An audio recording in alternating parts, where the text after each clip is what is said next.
Now I am joined by our special guest on News Review today, who is a friend to the show, by the way, spokesperson of the APRC, Mr. Dodou Jah. Welcome to the Fatu Network News Review. Thank you very much for having me. It's been quite the year, for the entire world and for the Gambia to be specific as well, from a raging pandemic to the rejection of the draft constitution, the most important document for this country. What is your general overview of 2020 from a political lens? Definitely, globally, it has affected almost all countries, I would say. And politically, for me, it's been a mind game. Mind game in a sense, like others tend to define politics. For them, it's just like deceiving the masses. Even the COVID-19, most people have politicized it, the way it has affected people. But on the other hand, I would say governments of the day, especially in Africa, COVID-19, it's like a business they yielded interest in because funds come in from different angles that benefited most of these governments. It's very interesting you raised that because I remember, in the beginning when the disease first came out, you were one of the people who actually said that, look, this thing does not exist. It's all part of global politics. But we've seen the number of people who have died because of this pandemic. Do you still stand by those words? We know a lot of people say it might be real, but we all know that there is politics behind the outbreak of this pandemic. Do you still stand by those words? Yes, by then I was referring to the Gambia. What happened in other countries was apparent. But in this country, it's nothing that was visible to the people. Everything was kept under the carpet until they did their homework properly. That's when they started coming publicly, giving certain information when people has been asking for that at a very long time. But from them, they said most the cases they had were imported cases and not like people within the country. So the pandemic, it existed. I was referring to the Gambia that there was in no specific. COVID-19. So you think they were just making up cases? Yeah, and they opened up so that our borders were very loose and people were imported. Imported in a sense, the cases that existed, they said they were imported cases, not homegrown. For a virus that's still raging, how would you rate the Gambia government's response to this pandemic? I am somebody who is very IT oriented. I make a lot of researches, dig sources. Even you go to Western countries, there are people still not believing in the COVID-19. Based on even some health officers who came publicly trying to downplay that it's nothing real, it's just politics. I had a lot of videos like even Association of German doctors, that took to the social media trying to enlighten people and the like. But for government response, it comes in two ways. One, for them, it's nothing that's life-threatening because the way they react and how they allow people mingling and interacting, etc. And two, a large part of it, when it comes to supporting the people, especially the Gambians, it has been politicized. To the extent what is being distributed, it's like for a chosen few, not to the general masses that they give randomly, but it's like handpicking certain communities and certain people and compounds, and they help them with this aid. And now that, let's not forget that markets were closed in the beginning, schools were shut down, nobody was going anywhere, borders were closed. And it's not like the virus is gone, it's still here with us. And then these regulations are still in place. Just because places are open doesn't mean we don't have to wear the mask, we don't have to social distance. And then there is a tour going on. And then the president is very much, we don't see much of these regulations being, implemented there. And then when he was giving his Christmas message to the Christian community, he said, he reminded Gambians to follow these regulations. What do you think of that, Councillor Sandin? I believe when you take certain measures, you should also provide solutions to the people, like closing down shops, markets, and other areas. What other alternatives did government offer to them? Most of them were just left dangling around, which is a concern for me because most people, their daily bread depends on that. And on the other hand, I've been saying it, government are not taking these regulations seriously because they're not enforcing it on the people. You go to public places, you wonder, it's COVID-19 really in our midst? compared to other countries, and how we've been make believe the virus, how it can, you know, travel very fast, you know, others how they can come in contact with the virus. In the beginning, it's like that is fading out. To the extent people were cautioned how to open doors, how to touch other surfaces, but all this is diminishing. And for people to go back to previously how these regulations were put, it will be very difficult, especially in this country. Not to be personal or anything, but I would like us to talk about the Minister of Health, because a lot of people are criticizing him, saying at a time when a country is going through a virus that we don't know nothing about, you should be here talking to the people. But meanwhile, you are busy with the president going on a tour. Do you think people are being fair, or they're just attacking him unnecessarily? No, not attacking unnecessary. They're talking about facts. I always lament that people who should advise the president, they're not giving him accurate advices. Because there are certain issues, even if the president wants to embark on it, you give your advices. You don't have to swing along and do what the president wants, if that is the case. Being appointed a minister, you have responsibility, though being appointed by the president, but you should serve the people, not the president. And it is the same minister who've been giving us updates on several occasions, how contagious the virus is, how deadly it is. So if at a point in time, they all have to be, you know, succumbing to social activities happening around us. That's why I said, for a second phase, coming to talk to the people, are they going to listen? When you're not practically, you know, implementing whatever you put into the people. Now let's talk about the tour, which many politicians are not happy about. But when you talk to people who support the president, or the people who belong to his National People's Party, they say, what's the deal? Big whoop, this is part of his constitutional mandate to go out there and face the people. What's your overview of the president's Meet the People's Tour 2020? They cannot just handpick the Meet the People's Tour 2020 as a constitutional mandate. It's a constitutional mandate for the president to be answerable to the parliamentarians, go to parliament, but he never did. He rather pushed the vice president. So whatever it's a mandate within the constitution, you should respect all, not to pick and choose what is to your favor. Not even if it's a constitutional mandate, the president has executive powers. If your priority is Gambians, if your priority is to develop this country and to live up to expectations and keep promises, you don't just clinch by the constitution and said it's a presidential mandate. It could have been organized better. And Meet the People's Tour, it's going to people, knowing what their problems are, and you try to address it. But it's the other way around. Very few people will come and you know, lament what their problems are, and you will have like up to 5, 7, 10 government officials who will talk to the people. So it's been happening the reverse. They should do more of listening, that is, have very big ears to listen to the people, and especially those in key sectors like health, education, agriculture, etc., for them to take down the needs of the people and to make sure they will act on it. Either it's short term, medium term, or long term, but these needs must be addressed. But for us, or what we Gambians are seeing, it's more of politics, you know, responding to critics, you know, attacking others. These are issues, it should be of the past. And when you talk about a new Gambia and you make a lot of promises, I think it is high time to deliver to the masses. And some people said this has become like a cross-carpeting event sort of thing. But how would you compare President Barrow's Meet the People's Tour to your former president, Yahya Jammeh? Most of his was more like going into the farm. How do you compare the two? He was a farmer, gave priority to agriculture and all other sectors. In as much as most people don't like him, you wouldn't exit 6 months without hearing a new project or something initiated during the days of Jammeh. He was very conscious of what he offers to the people. And even Meet the People's Tour, some of the statements we're hearing during the days of Jammeh, he doesn't entertain that you take to the platform, be on the mic, and you can castigate and attack other people. He's somebody who believes, like others, not disrespecting people publicly. But we're seeing that very rampant, especially with the Minister of Tourism. Some of his statements are very, very disturbing. And now the tour commences again today for the second leg, and they're heading to Foni, a stronghold of the APRC. Are you bothered? Not the least.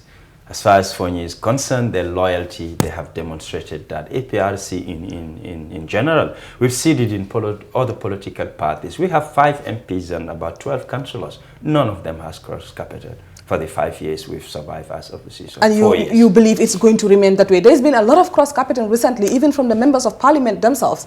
Yeah, that's what I'm saying, not from the APRC. One thing beautiful about the party is the people are committed and their loyalty is definitely unquestionable. So FONI is not APRC alone. Yes, it's a stronghold. I agree. We have a lot of loyal people in there. But I'm not foreseeing mass cross-carpeting because the people of FONI are still struggling, they're still suffering under President Adama Barrow's government. They've been marginalized, that's the bottom line. I've been watching the video online and I see a lot of people commenting that the crowd is not very large as compared to other areas. Is that something that you expected? Of course. Talking about FONI, unless even if they import their own crowd, they will not have a crowd like the APRC does.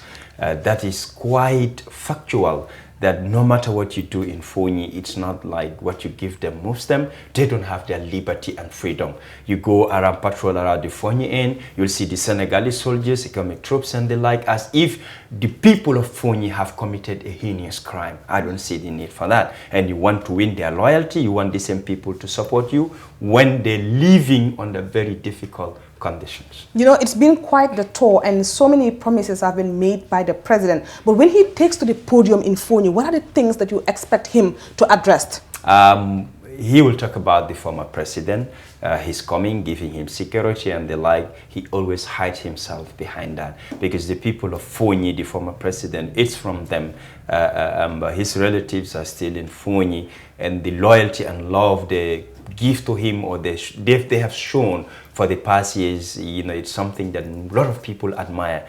So making them promises, it will be very, very difficult. You cannot promise me peace when you put security in my midst to keep an eye on me and restrict my movements, you know, been seizing a lot of my domestic rights and our basic necessities that we cannot provide. What type of peace are you promising them? You must act first practically. People are not sleeping anymore. They want to see results of reality. And especially when the president himself said, when you are campaigning, you could say all sorts of things. So if people believe whatever he says, then we must be naive.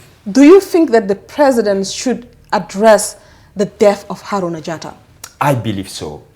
They said they're going to usher in democracy, transparency, accountability, rule of law, justice. The list goes on. It has to be practicalized. Haluna Ajata is a Gambian. Even if he committed a crime, I think he should have addressed that long time ago. Why the silence? Why ignoring what has happened as if it is not a soul? We believe if there are wrongs that happened in the past, it shouldn't be repeated. But repeating the wrongs, it's as if that is a matter of choice. Not that it has never happened or people don't know, but it should be handled differently. When you turn a deaf eye to that, definitely it's something else. But I don't foresee it because the sad incident, the unfortunate what happened with Haluna Ajata happened in the hands of the Senegalese. And it is as if our president, he bows down to them. Are you still worried that FONI is essentially the base of the economic forces?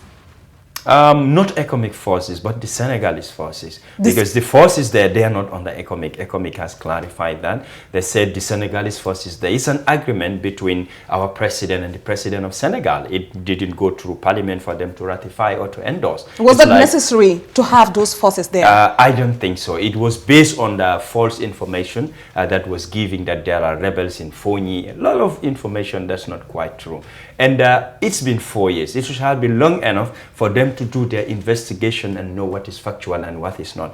But I believe there's a specific interest that the Senegalese forces has in FONI, especially logs that are traveling in and out of the country, they're controlling it. And a lot of other issues, especially whatever comes from the southern part of Senegal, that is Casamance. They believe the rebels are using Gambia, looking for a business sort of, or trying to lobby funds. So this is what they want to cut down at the expense of those Gambians being deprived of their basic rights and necessities. Now let's talk about the draft constitution. I know it's been months now, but it seems like we cannot get past or we cannot get over this because this is like the most important document for this country. All of a sudden, we like they say, the opposition said, we've trashed out millions and millions of Gambian dollars, and out of nowhere, we have the former president of Nigeria, Mr. Goodluck Jonathan, who is in the country spearheading negotiations, should I call it, or whatever we want to call it. How do you feel about that? In the first place, it's like us as Gambians, we always have to cross borders and look for people who will come to our aid, support, mediate, negotiate, etc.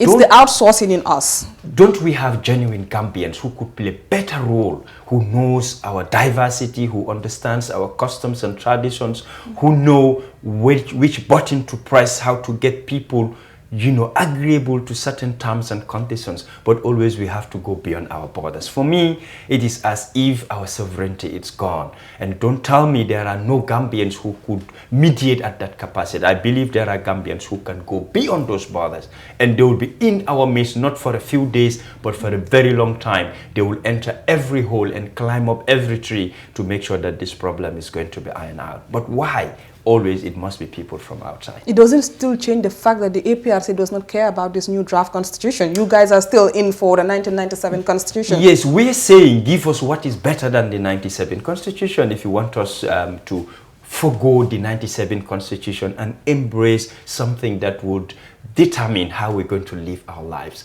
I have said it on several platforms that the way it was drafted is like top-bottom approach, when it should have been bottom-top approach. With all the consultations that they did, you must listen to the people what they want. If you ignore that, the people are going to rise against that. This is what I have been crying. Now look at the language in itself. It's not simplified. You need a legal practitioner to translate. Can the poor people afford it? No. Why can't you make it simple? Why can't people's rights and their needs and wants be embedded in it? We would have actually said, yes, this is what suits us.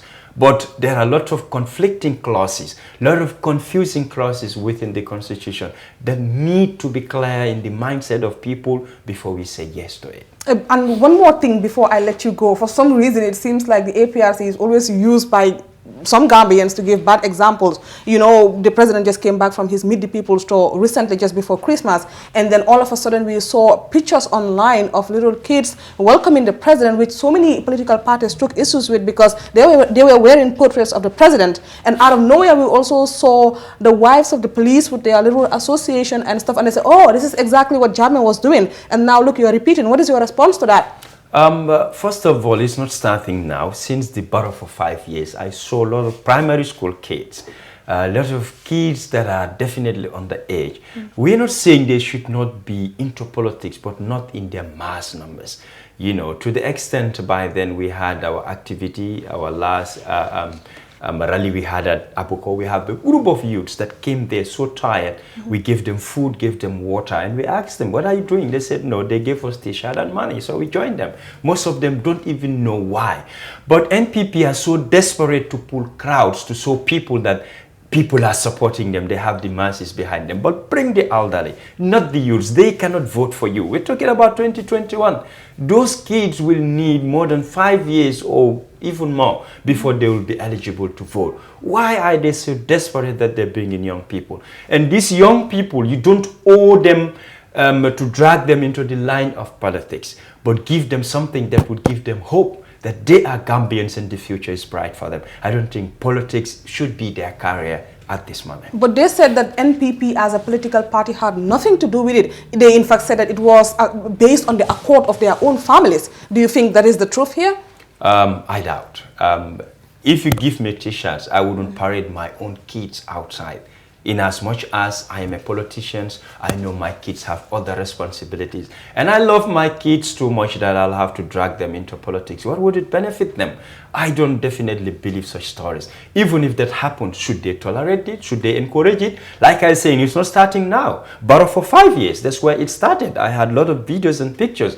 Even within my Dipakunda, a lot of youths being on top of this gele shouting Barrow for 5 years, Barrow for 5 years. It started since last year. It's not like because of this store. No, they shouldn't use this store to blame families. It's been happening since last year. What did they do?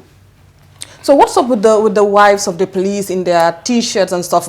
Is that something that you will condemn as a, you know, as a politician? For that, I wouldn't condemn that. They are mature adults and it is up to them to affiliate with any political party of their choice. They are wives of the police. They are not police. For them, they're Gambians, they're citizens, they have every right to affiliate to any political party. If they feel the incumbent is their choice, for me, I have no problems with that. They must make a choice. If they don't want to be indulged in politics, I believe it's not all of them, but for those who want to be, it is their God-given right. What do you have to say to the Gambian people, but most especially to your APRC supporters? As usual, let's be law-abiding. There's no constitution that can suit the needs of each and every Gambian. Even the bad laws, let's respect them. If we don't want it, let's change it. I've been advocating for this. And let's love our country and let's be tolerant. Politically, let's be tolerant to each other. But we are diversified people, and this is how we have lived since we were young. Let's not allow modern-day politics to divide us. I've been always advocating for the dynamics of politics must change, and it is us, the youth, who have to change it. We've been coming in fresh in the political scene and not part of yesterday's politics. So let's shape a new future for our politics that is to accept each other, to encourage peace messages, to love one another and know that Gambia belongs to all of us. Being the incumbent, opposition, we all have a role to play to build this country. It's important to share that message because Gambian politics has been interesting recently, but it's taken also a different tone, if you may call it. People are saying that Gambians are more divided now than ever. What do you think? Social media has contributed a lot. In the past, what happened within communities, and it does not spread very fast. But with the advent of social media, what happened within minutes, it's all over the globe. That has contributed immensely for people to adapt to this. But I've been very defiant that there's no tribalism in this country. What we have is tribalists, people who want to advocate for it, who have that philosophy and ideology. Go to our compounds, different tribes, we live together in peace and harmony. Even within politics, families, we're not in the same political parties, and we coexist peacefully, not all of us. At our workplaces, at our schools, you go to the market within society. We're not saying this place is for Fulas, that place is for Wolof. We don't have to cross each other. It's not happening. So I don't see the tribalism they're talking about. There are people advocating for it through the social media, through WhatsApp, etc. I call them tribalists. But as Gambians, we all live harmoniously despite our different ethnicities and tribes. Thank you very much, Dodou Jah, for coming through to the Fatu Network as usual. Thank you very much for granting us this interview. It's always a pleasure. Thank you very much, guys. We'll go for a break and we'll be right back. Stay tuned. Do you want to win millions of dollars this December? All you have to do is dial *777# for free or call or SMS 1010 at $3 is only to participate in the new AfriHali show and be part of the 7 daily winners. Every Tuesday, Wednesday and Fridays live on GRTS, Afri Radio and social media platforms. Be part of our lucky winners. Where AfriCell goes, nobody dares to follow. Welcome back. And now on Friday, one of the leading microfinance companies, Easy Financial Services, held their first ever awards ceremony. More in this report. COVID-19 crisis has impacted so many businesses this year, forcing many across the globe to